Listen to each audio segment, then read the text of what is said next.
mas lalong susolid ang samahan dito nga para sa Dallas Mavericks para sa paparating na NBA season matapos ngang muling pumirma ng kontrata ni PJ Washington dito nga para sa kanilang team. Magkano at ilang taon nga ba ang pinirmahang kontrata dyan ni PJ Washington at paano nga ba ito makaka-apekto para sa Dallas? Tara't pag-usapan natin yan.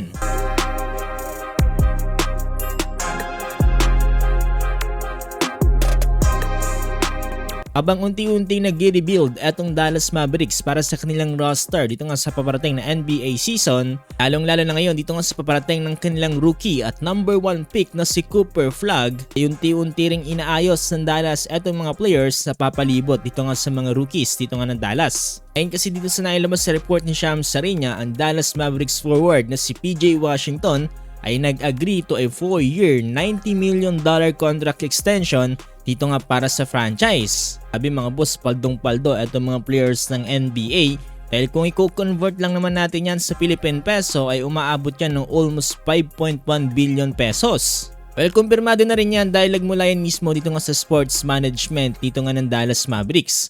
Dahil nga sa muling pagpirma dito nga ni PJ Washington para sa Dallas ay magtatagal ang kanyang kontrata hanggang taong 2029 to 2030 NBA season. Alam nyo ba kung magkano ang binibigay na pasahod kay PJ Washington per year dito nga sa kanyang panibagong contract? Well, ito lang naman ay tumatayang $22.5 million per year.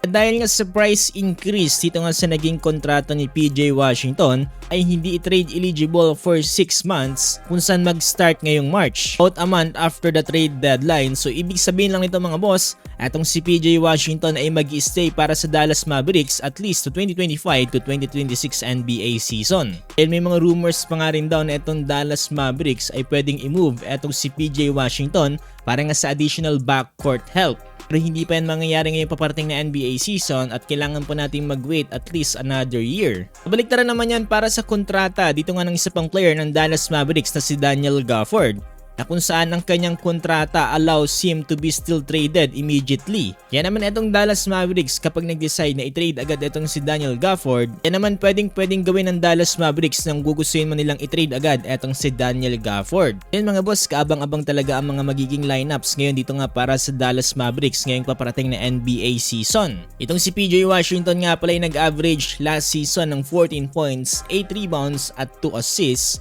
dito nga para sa kanilang franchise. Unti-unti na natin nakikita itong ang binubuo dito nga ni Nico Harrison dito nga para sa Dallas Mavericks franchise. Sa kaka-excite din to dahil ngayong NBA season ay makikita na natin itong number 1 pick nila na si Cooper Flagg.